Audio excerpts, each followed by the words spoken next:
Sa inyo lahat, welcome to my channel, King Farmer TV. Ayan po, update po tayo sa ating sitaw na namumulaklak na po. Ayan po.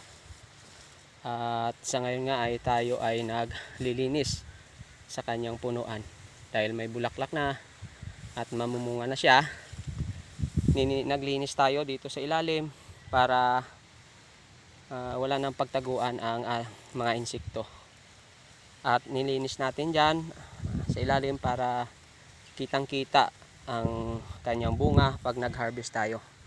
Ayan o, itong pinagpuputol natin, ito pinutol natin at nagtira tayo ng isang bunga, isang sanga lang na mamunga sa ilalim dahil sayang din at lalaki din yan. Ito may mga pinutol tayo,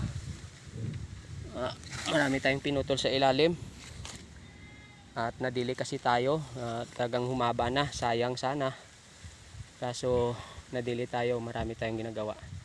Ay lang po yung diskarte natin sa pag-alaga ng ating sitaw. Talagang dapat malinis, no? Wala lang tayo masyadong panahon, kaya pag may time lang tayo ay saka tayo nagdadamo rito. Ayan na po, may bulaklak na at maganda ang kanyang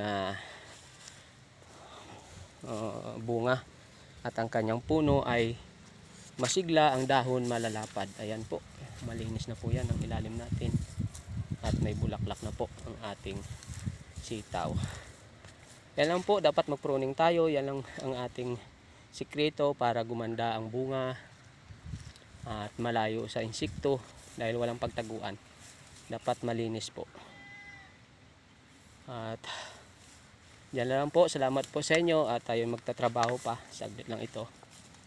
Naway ingatan tayo ng ating Panginoon.